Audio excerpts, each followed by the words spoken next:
여름이 덥고 여름이 긴 것 같지만 여름은 끝나고 가을에게 자리를 내줄 때가 있습니다. 오늘도 아마 비가 오고 우리가 더웠던 날들에 비하면 35도, 뭐 37도 이런 날들에 비하면은 요즘은 온도라는 얘기를 잘 안 하는 것 같아요. 요즘 웬만하면 휴대폰으로 오늘 몇 도인지 다들 보시니까. 그런데 오늘 하루를 이렇게 지내보시면 비가 오고 바람이 불고 여름은 물러가는구나. 하나님께서 일하시는 것이 그렇습니다. 우리는 비가 오든 바람이 불든 여름이든 겨울이든 예배하고 말씀 듣고 찬양하며 살아가는 것입니다. 오늘 본문 4절 가운데 보면요. 다리 저는 아들, 요나단에게 다리 저는 아들 하나가 있었으니, 사실은 지금 사울도 죽었고 요나단도 죽었거든요.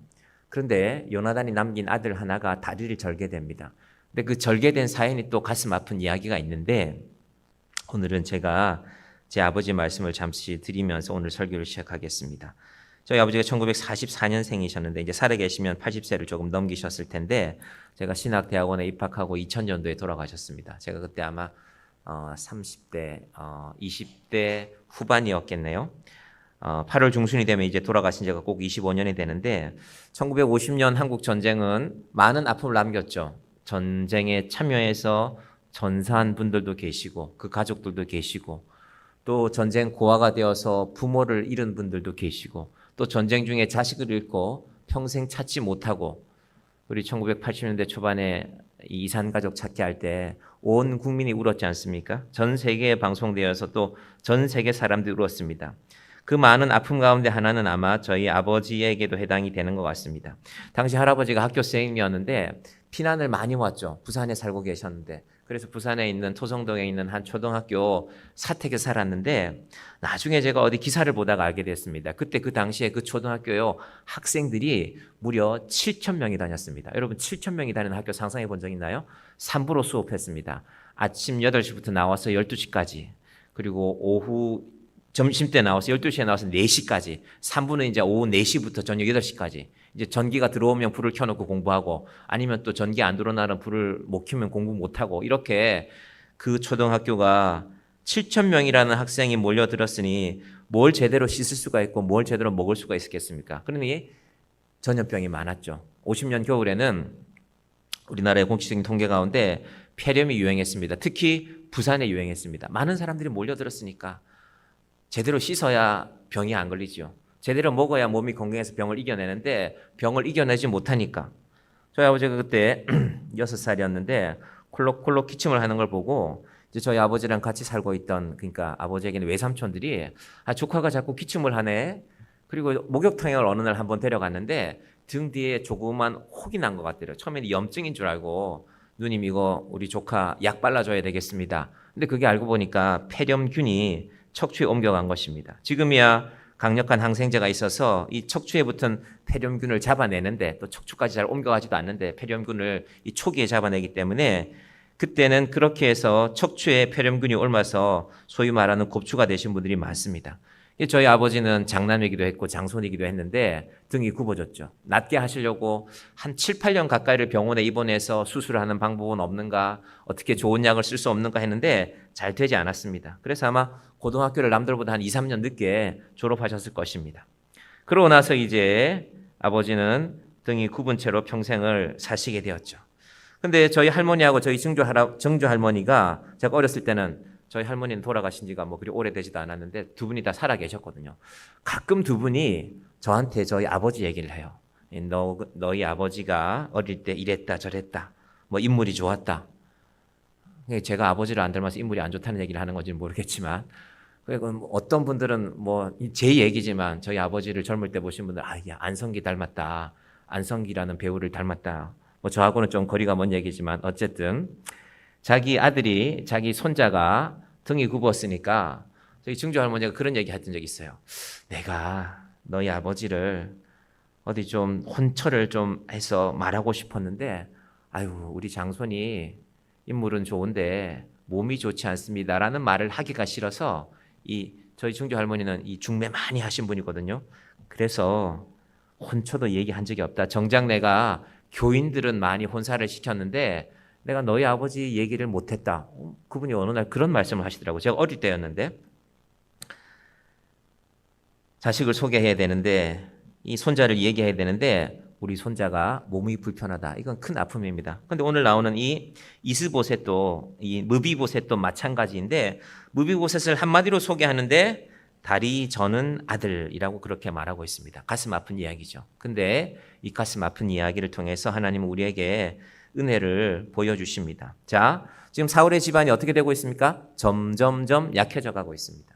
이스보셋이 왕이 되긴 했지만 자기 능력으로 왕이 된 게 아닙니다. 여러분, 사람이 어떤 자리를 차지할 때 자기 실력이나 자기 능력으로 차지하지 않으면요, 높은 자리에 올라가서도 늘 눈치 봐야 됩니다. 여러분, 회사 사장님인데 부하 직원을 늘 눈치를 봐요. 제가 아는 분은 식당을 하는데 중식을 하는데 꽤 장사가 잘 돼요. 근데 이분은 요리를 만들 줄 몰라요. 그러니까 주방장이 어쩌다가 기분 좋지 않으면 그 전날 술 한잔 마시면 안 나오는 거죠. 그럼 그날 장사를 못 해요. 유명한 중국집인데. 그렇다고 자기가 요리를 배우기도 힘들고. 그러니까 제가 본 그분은 사장님이면서도 남들은 유명한 중국집 사장님이라고 그분을 부르지만 그분은 늘 주방장 눈치를 봐요. 그러니까 주방장들은 기분 나쁘면 또 월급 올려주시오. 큰 소리 치고. 사람이 실력이 없이 높은 자리에 올라가면 그 자리가 늘 불안한 것입니다. 이 이스보셋이라는 왕은 누구의 눈치를 봤냐면 아브넬이라는 사람의 눈치를 봤죠. 아브넬이 군대 장관이었기 때문에 아브넬의 영향력이 있었기 때문에 이스보셋이 왕 노릇할 수 있었습니다. 그런데 3장에서 아브넬이 죽었어요. 누구에게? 다윗의 군대 장관이었던 요압이라는 사람에게 죽어버렸습니다. 한때는 이스보셋을 위협하고 협박하는 사람이었지만 내가 너희 아버지 처벌 좀 취했다고 해서 네가 나한테 잔소리하냐?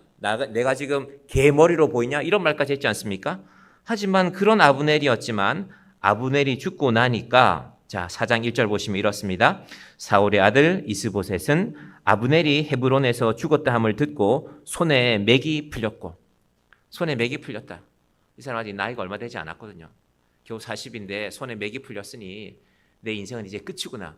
두려움이 몰려온 것입니다. 자, 아브넬이 죽고 나니까 또 무슨 일이 벌어졌냐 하면 이스보셋 밑에 있던 아브넬 말고 또 다른 장군들이 있었는데 그 사람들의 이름이 바하나와 레갑이라는 사람인데요. 베냐민 족속입니다. 사울은 베냐민 족속이거든요. 당연히 이스보셋도 베냐민 족속이죠. 말하자면 우리 한국식으로 표현하면요, 우리 집안 사람입니다. 우리 종씨입니다. 우리 베냐민 지파. 우리 베냐민 지파의 두 사람을 믿고서 왕의 군대 장관으로 세웠을 거 아닙니까? 지금 이 레갑과 바하나가 무슨 생각하냐 하면요, 야, 텄다. 지금 다윗이 점점 세력이 올라오고 우리는 점점 약해져 가는데 우리가 지금 이스보셋 죽여버리고 자기 집안 사람인데 기브온 지파인데 베냐민 지파인데 죽여버리고 이스보셋의 목을 들고 다윗의 나라로 가자. 그럼 다윗이 우리 칭찬하고 우리한테 한 자리 줄 거다. 여러분, 지금 이런 일들이 계속 반복되고 있거든요. 그러니까 사울 족속 사람들은 자기들이 지금 11지파를 거느리고 있지만 불안한 것입니다. 왜? 하나님의 뜻이 다윗에게 있는 것을 알기 때문입니다. 이것이 지금 이스보셋의 상황, 즉 사울 집안의 상황입니다. 다윗이 어떻게 합니까? 이스보셋을 정말 죽이고 목을 들고 가거든요. 똑같이 하죠. 지난번에 똑같은 일이 있었지 않습니까? 그래서 이 두 사람도 다윗의 손에 죽습니다. 이 복잡한 이야기가, 이 혼란스러운 이야기가 혹은 사울의 집안으로서는 슬픈 이야기가 사무엘하 4장의 오늘 본문의 이야기입니다. 그런데 그 얘기 한가운데 이스보셋이라는 사람이 왕이 죽어가고 사울의 집안이 점점 약해져가는 이 이야기의 한가운데 무비보셋이라는 이름이 등장합니다. 오늘 설교는 바로 이 무비보셋에 대해서 말씀드릴 것입니다. 자, 우리 4절로 한번 가보면요, 우리가 이미 읽었지만 내용이 이렇습니다.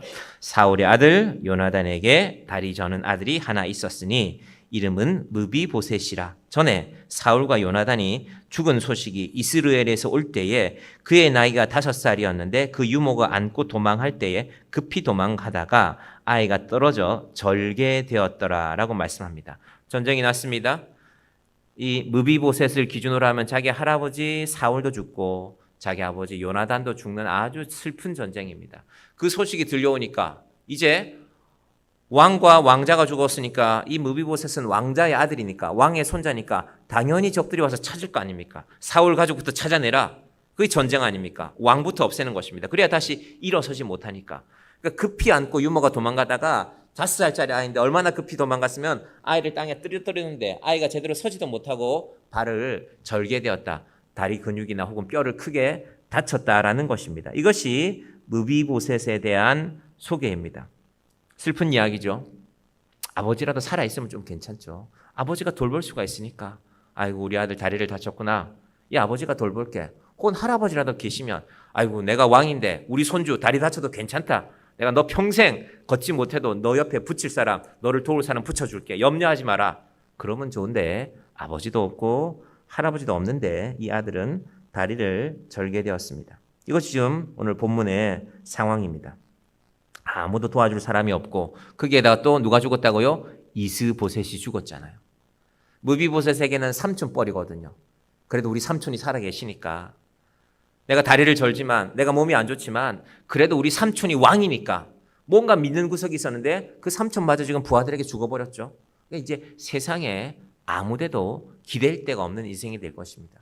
거기에다 몸도 온전치 못한 것이 바로 이 무비보셋의 상황입니다. 슬픈 이야기죠. 그런데 여기에 사울의 아들 요나단 이름이 나오는 것이 중요합니다. 요나단이 누구와 관계가 있냐? 다윗과 관계가 있거든요. 지금 다윗은 이 지역의 왕은 아닙니다. 남쪽에 있는 헤브론의 왕입니다. 그런데 다윗이 점점 세력이 커져가기 때문에 언젠가는 이스라엘 전체 영향권이 다윗에게 들어오게 될 것입니다. 그 다윗이 누구를 기억하고 있다고요? 이 무비보셋을 기억하고 있습니다. 이것이 중요합니다. 비록 다리를 절고 있지만 아버지도 왕자였던 아버지도 없고 왕이었던 할아버지도 죽었지만 다윗이 이 무비보셋을 기억해 낸다는 것입니다. 그리고 이 무비보셋이 바로 요나단의 아들입니다. 여러분 요나단은 사울의 아들이었지만 즉 앞으로 왕이 될 사람이었지만 그 나라의 흐름을 잘 지켜보았습니다. 내 아버지가 왕이기는 하지만 하나님이 내 아버지를 버리셨구나. 하나님이 내 아버지를 버리셨으니 내가 왕자라는 것도 별로 의미가 없구나. 하나님 지금 왕을 버리실 텐데 왕은 새로운 사람이 될 텐데 내가 왕자라는 것 같고 내가 욕심내고 내가 이 자리를 지키느라고 힘쓸 필요가 없다는 걸 깨닫게 되었습니다. 어찌 보면 좀 바보 같죠. 아니 자기가 왕자인데 군대를 거느리고 가서 다윗 죽여버리면 될 거 아니에요. 그럼 자기가 왕 될 거 아닙니까? 계산해보면 그렇지 않습니까? 근데 요나단은 그런 선택을 하지 않습니다. 대신에 다윗에게 다윗 장차 네가 왕이 될 것을 안다. 그때에 네가 내 집안을 내 자손을 선대해야 된다. 어쩌면 요나단은 예견했던 것 같아요. 이런 일이 있을 것이라고. 사울을 따라갔다가 아버지가 전쟁 나가는데 아들이 안 따라 나갈 수 있나요? 아버지가 전쟁으로 나가는데 아들이 따라 나가죠. 근데 하나님이 치실 것이라고 했으니 사울도 죽고 자기도 죽는 것까지도 내다보았을 것입니다. 그때 자기에게 남겨진 아들 바로 이 무비보셋이죠. 이 무비보셋을 다윗이 선대해 줄 것을 긍휼하게 보살필 것을 둘 사이에 약속해 두었던 것입니다. 그 약속이 이 불쌍한 아들을 살리는 것입니다. 자, 성경의 이 원어에 보면요. 다리 저는 아들이라는 부분을 어떻게 표현하고 있냐면요. 나카 레글라임입니다. 나카 레글라임. 이 히브리 말인데요. 나카는 뭘 갖고 세게 때린다는 것입니다. 주먹으로 때린 게 아니라 뭐 망치로 때든지 나무 몽둥이로 때든지 세게 친다. 아프겠죠. 나카 세게 친다.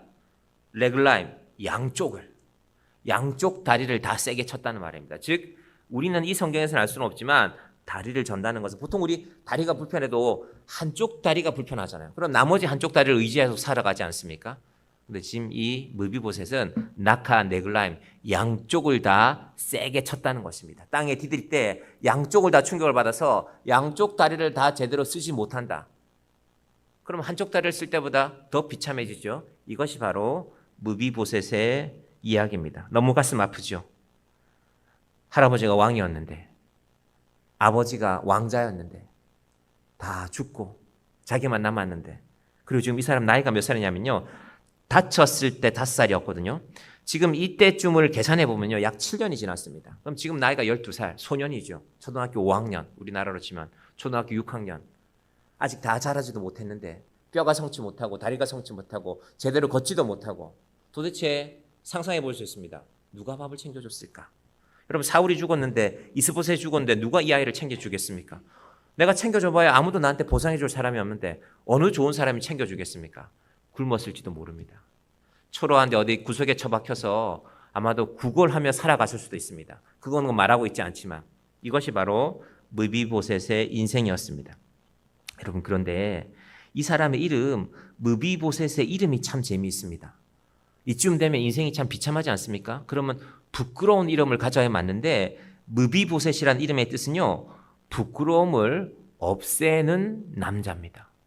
이상하지요? 자, 이스보셋이라는 이름 제가 지난 시간에 말씀드렸죠. 이름 뜻이 무엇입니까? 부끄러운 사람. 이스보셋은 왕이었거든요.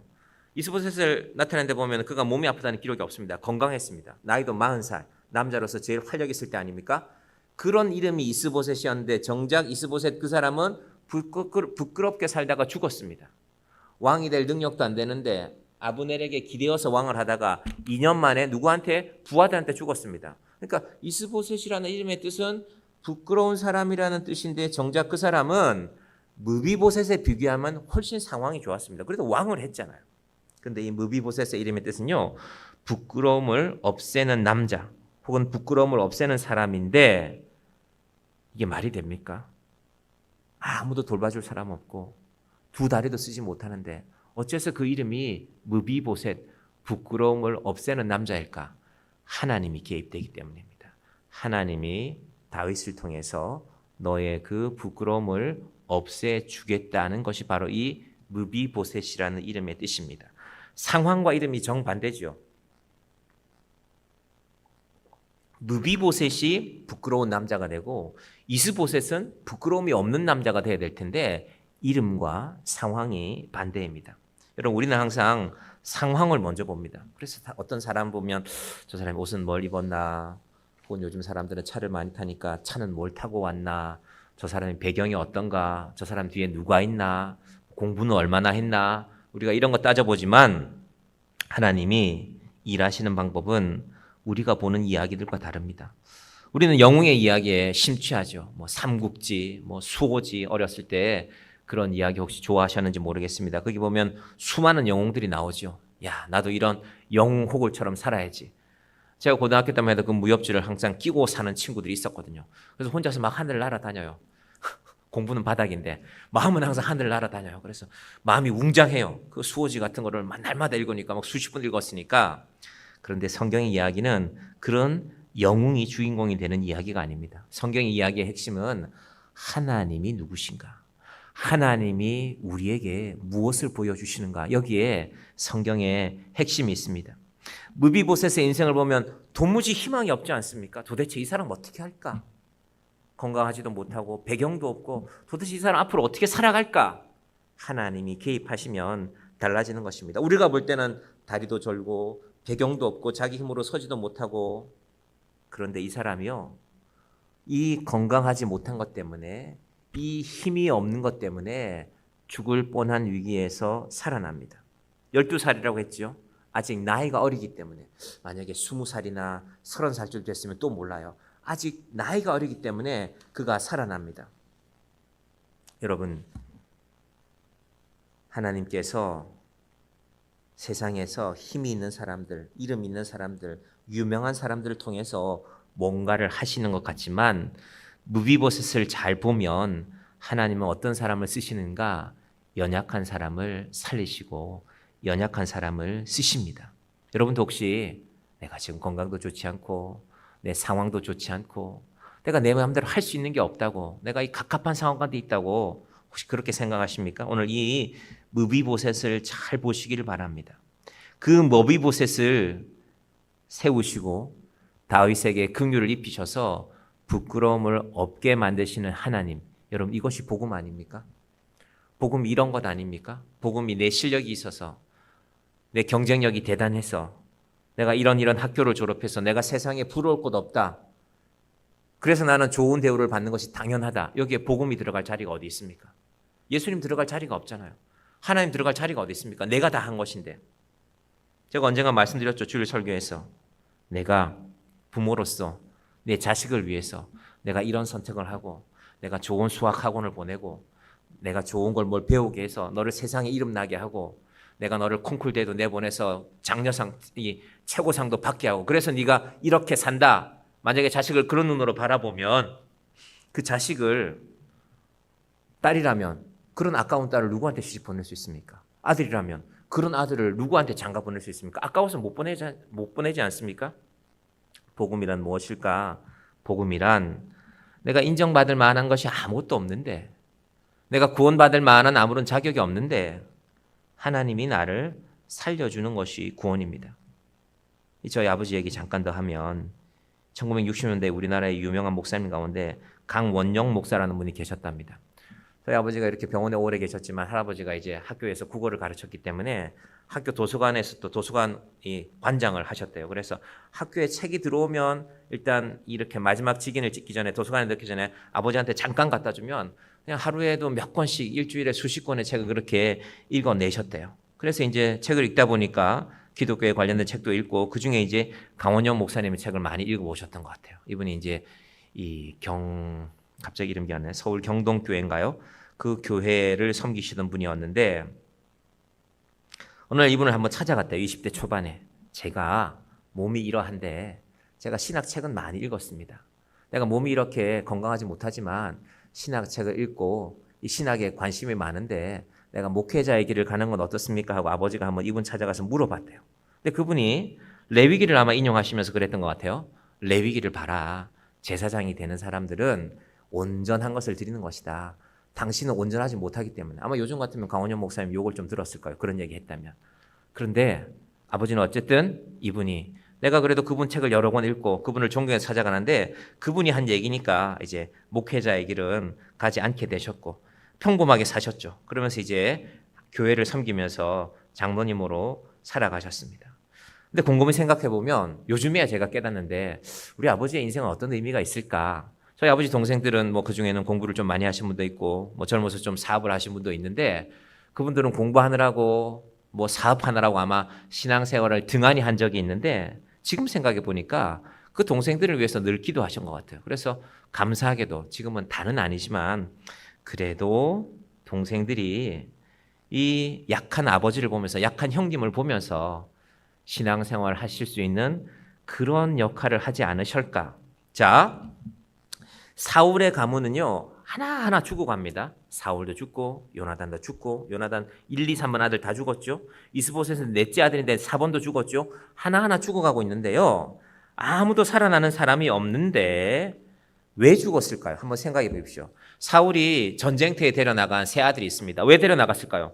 힘을 쓸만하니까, 똑똑하니까, 잘 싸우니까 데려나가서 다 죽었습니다.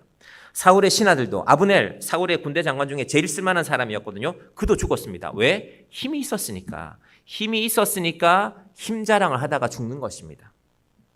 잘난 사람들은 하나하나 죽어갑니다.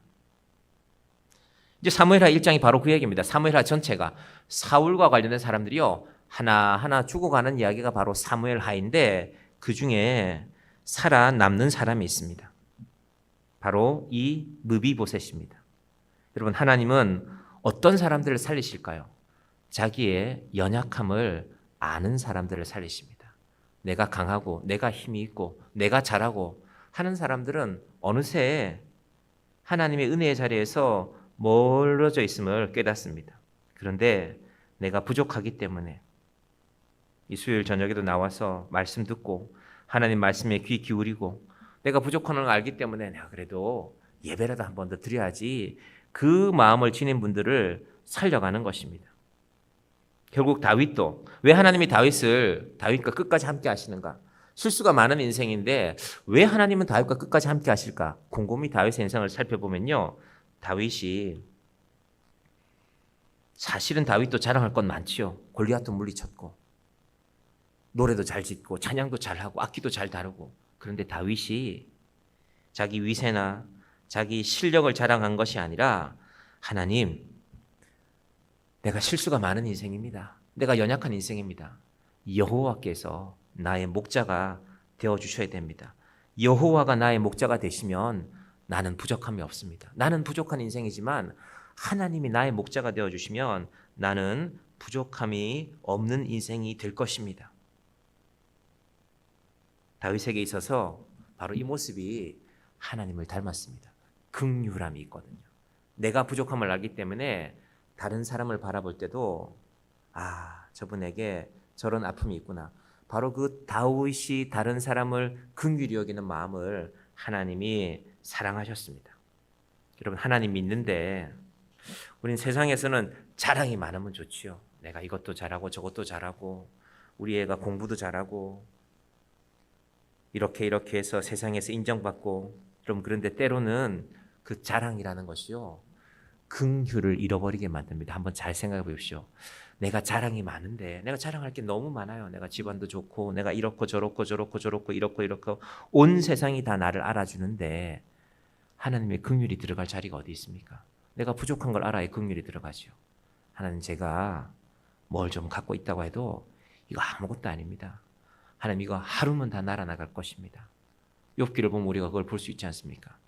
하나님, 내가 이것저것 자랑하지만 사실은 하나님 앞에 자랑할 것 아무것도 없습니다. 그 모습이 다윗을 살게 만듭니다. 그리고 그 긍휼이 다윗에게 다른 사람을 바라보는 긍휼의 마음을 만들게 했습니다. 자, 이 무비보셋이라는 사람이요, 모든 사울의 자손들이 다 죽어가는 사건 속에서 살아나는데 어떤 일이 있었냐면요, 사무엘하 21장으로 가보면, 여러분 찾으셔도 좋고 제가 읽어드리겠습니다. 이제 지금 우리가 사무엘하 4장을 보고 있는데 한참 뒤의 얘기입니다. 자, 무비보셋이라는 사람을 어쨌든 다윗이 받아들였습니다. 보고가 들어온 거예요. 임금님, 저기요, 요나단의 아들이 하나 살아있답니다. 요나단의 아들이 살아있는데 두 다리를 다 전답니다. 그래서 불러서 다윗의 식탁으로 불러서 다윗과 함께 식사합니다. 여러분, 대통령과 함께 밥 먹는 사람을 누가 함부로 할 수 있습니까? 어떤 정권을 막론하고 대통령과 함께 식사하는 사람을 누가 함부로 할 수 있어요? 할 수 없습니다. 무비보셋도 마찬가지입니다. 그런데 놀라운 사건이 하나 생겼습니다. 자, 사무엘하 21장에 가보면요, 어떤 사건이 나오냐면 제가 읽어드릴게요. 다윗의 시대에 해를 거듭하여 3년 기근이 있으므로, 우리가 지금 올 여름에 산사태가 한번 생겼다가 또 비가 많이 내렸다가 지금 놀라운 일들이 벌어지고 있죠. 또 다시 최근에 요 며칠 동안에 또 비가 많이 내렸지 않습니까? 뭐 150mm, 200mm 이렇게 온 데가 있거든요. 비가 내려진 자리에, 흙이 아직 단단하게 굳지 못한 자리에 비가 내리니까 위험한 거란 말입니다. 자연재해는 그렇습니다. 이 유대 땅에서 제일 위험한 자연재해는요, 기근입니다. 원래 비가 잘 오지 않는데 진짜로 비가 오지 않은 겁니다. 3년 동안. 여러분, 이렇게 무덥다가 어제 저녁하고 오늘 이렇게 비 한번 내리니까 얼마나 시원하고 좋습니까? 3년 동안 비가 오지 않았으니까요, 다윗은 기도할 수밖에 없습니다. 다윗이 여호와 앞에 간구하매 여호와께서 이르시되, 이는 이유를 말씀해 주십니다. 사울과 피를 흘린 그의 집으로 말미암음이니. 놀라운 일이죠. 사울은 이미 죽었지 않습니까? 그렇지만 사울 때문에 억울하게 죽은 사람들이 너무 많거든요. 그 사람들의 억울함 때문에 내가 3년 동안 기근을 준다라고 하나님이 다윗에게 응답하셨습니다. 그리고 그 대상은 누구인가? 그가 기브온 사람을 죽였음이라 하시니라. 이 사울이 죽인 사람들 가운데 기브온 사람들이 있었거든요. 그 사람들의 억울한 마음을 내가 받아서 이 땅을 저주한다는 것입니다. 3년이나 기근이 찾아왔으니까 먹을 게 있었겠습니까? 다 굶어 죽죠. 왕이나 겨우 뭘 먹었겠죠. 백성들은 다 굶어 죽고 있는 거 아닙니까? 이때 어떻게 됩니까? 다윗은 왕이니까 하나님께 기도합니다. 하나님, 그 기브온 사람들의 억울함을 어떻게 하면 풀어주겠습니까? 하고 가서 기브온 사람들의 말을 들어봅니다. 그들이 어떻게 말하냐 하면요, 요약하면 이렇습니다. 사울의 자손들 가운데 7명을 내주십시오. 그리고 목을 치겠습니다. 우리가. 얼마나 무서운 말입니까? 지금 사울의 자손들 점점 죽어가고 있거든요. 남은 사람들을 또 다 찾아내는 겁니다. 그럼 누구도 들어갑니까? 당연히 무비보셋도 들어가죠. 요나단의 아들이었으니까. 그런데 어떻게 되느냐? 이때 다윗이 무비보셋은, 이 다리 저는 무비보셋을 뺍니다. 대신에 다리 절지 않는 또 다른 무비보셋이 여기에 들어가게 됩니다. 보십시오. 자, 다윗이 어쨌든 하나님께서 가서 기브온 족속들의 기도를 들어주라고 했으니까 그 사람들이 7명 잡아오시오. 이 7이라는 숫자는 완전함이거든요. 기브온 사람들 훨씬 많이 죽었습니다. 가서 사울의 자손 가운데 7명, 우리가 그 7명을 죽임으로 우리 조상들이, 우리 가족들이 입은 피해를 없이 하겠습니다. 깨끗하게 없애겠습니다. 그런데 7명 끌고 오시오. 사울의 자손들 7명을 끌고 갑니다. 그 이름들이 여기 나옵니다. 자, 사무엘하 21장 보시면요, 그런데 이때 다윗이 먼저 하는 말이 있습니다. 21장 7절입니다. 그러나 다윗과 사울의 아들 요나단 사이에 서로 여호와를 두고 맹세한 것이 있으므로 요나단과의 약속 때문에 누가 사는가? 왕이 사울의 손자 요나단의 아들 무비보셋은 아끼고. 다윗이 내어주면 죽는 것입니다. 네가 귀하지만 지금 이 나라가 살아야 되니까 너 좀 죽어야 되겠다. 내어주면 끝나는 거 아닙니까? 무비보셋은 아끼고. 무비보셋을 살렸으니까 다른 사람을 찾아야 되겠죠. 사울의 자손을 찾습니다. 그 이름들이 나옵니다. 사무엘하 21장 8절 왕이 이에 아야의 딸 리스바에게서 난 자 곧 사울의 두 아들 알모니와 무비보셋과 똑같은 이름이 있어요. 사람이 많다 보면 친척 중에도 동명이인이 있죠. 또 특히 학렬을 따라 짓다 보면 사촌이라도 뭐 그 집은 그 집 아들이고 뭐 예를 들면 뭐 김동길이라고 합시다. 그냥 흔한 이름으로. 그럼 우리 아들도 길자 돌림이니까 나는 동력동자가 좋다. 동쪽에서 길한 소식이 오는 우리 아들이 좋다 해서 똑같은 김동길이라고 칩시다. 뭐 김동길의 이런 이름을 가진 분에게는 미안하지만 그런데 다윗이 생각해둔 그 김동길은 살았고 똑같은 사울의 자손 가운데 또 다른 김동길은 죽었습니다. 왜?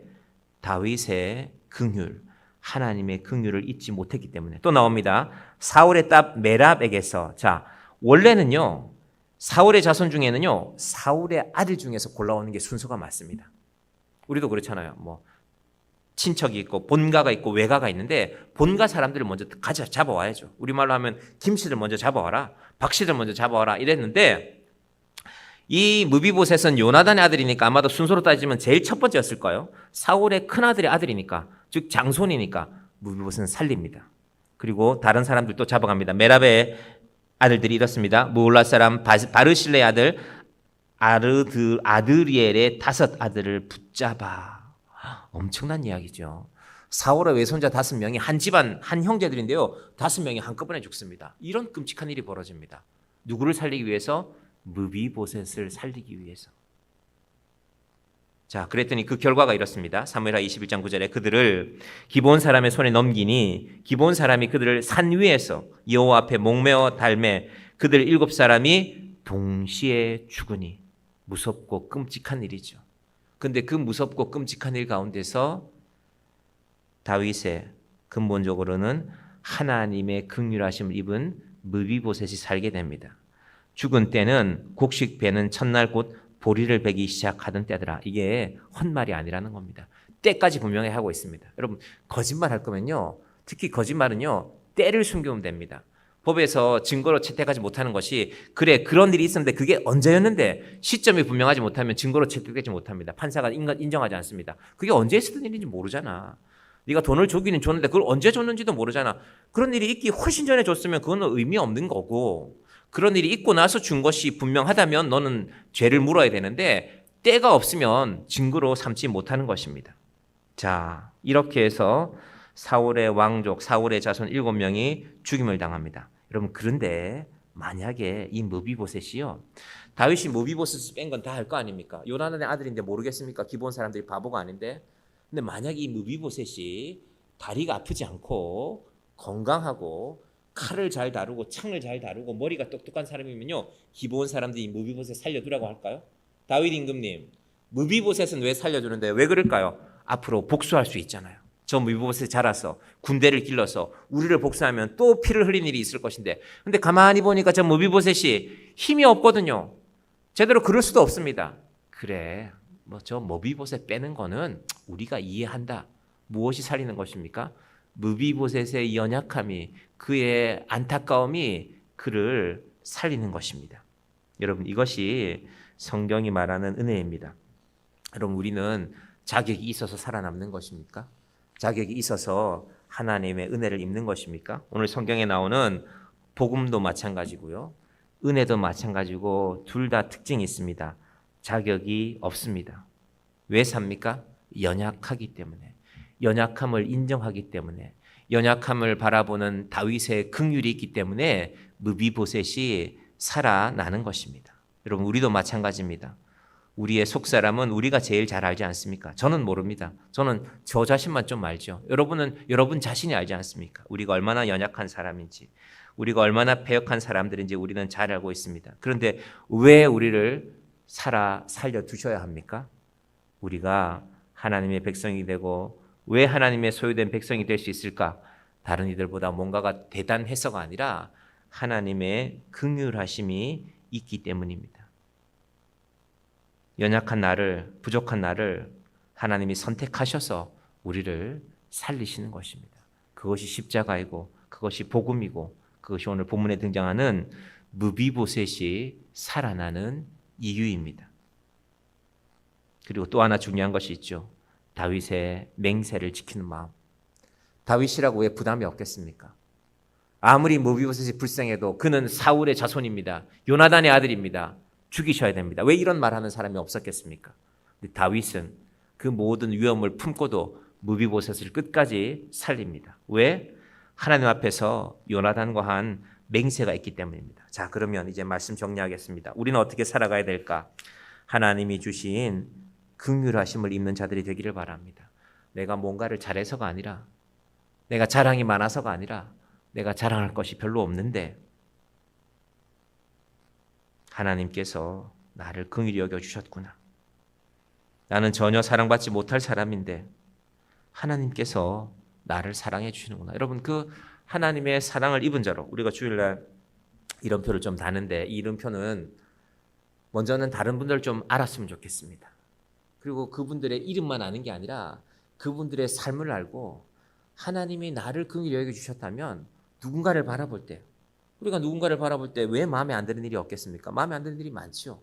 그런데 하나님이 나를 긍휼히 여기셨으면, 그 긍휼을 알면 나도 누군가의 약점을 알더라도, 실수를 알더라도 긍휼히 여길 때 그것이 비로소 은혜가 되고 교회가 되는 것입니다. 우리가 오늘 내가 구원받은 사람으로서 내가 긍휼함을 받은 이 무비보셋을 기억하십시다.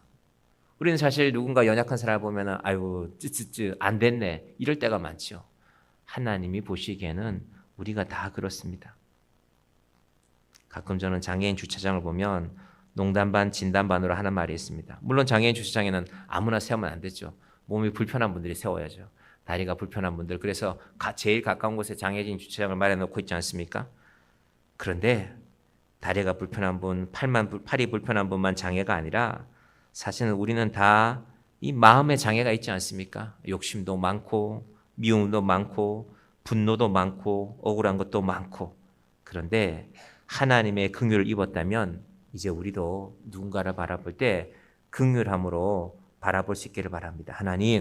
하나님이 저를 그렇게 긍휼히 여기주셨지요. 다윗도 하나님, 제가 사울에게 죽을 뻔한 일이 얼마나 많았습니까? 그런데 하나님이 저를 살려주셨지요. 하나님, 저 무비보셋을 제가 지키겠습니다.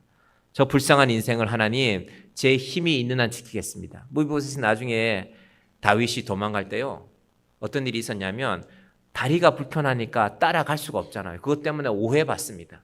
너는 다윗 왕이 너를 그렇게 원했는데 왜 다윗을 끝까지 따라가지 않느냐? 근데 진심이 밝혀지죠. 내가 끝까지 따라가지 않은 것은 내가 따라감으로 인해서 이 다리 불편한 나를 챙기느라고 혹시 다윗이 위험해질까 봐 그래서 저는 가지 않았습니다. 그 진심이 다윗에게 통합니다. 우리 인생도 이런 인생이 되기를 바랍니다. 그래서 우리 이 시간 함께 기도했으면 좋겠습니다. 하나님, 우리 인생에 우리는 기도 제목입니다. 뭘 자랑하겠습니까? 사실은 자랑할 것이 별로 없는데 우리는 돈이 조금 생기면 돈을 자랑하고, 자리가 조금 높아지면 그 자리 자랑하고, 자식이 조금 잘 되면 그 자식 자랑하면서 살아가는 게 우리 인생 아닙니까? 하나님, 내 자랑 때문에 하나님이 우리를 긍휼히 여기는 마음이 사라지지 않게 하여 주시옵소서. 내가 부족하고 내가 모자라지만 하나님의 긍휼을 입는 자가 되게 하여 주시옵소서. 우리 먼저 하나님의 긍휼을 입는 자가 되게 해달라고 우리 함께 기도하며 나아가십시다. 기도하겠습니다.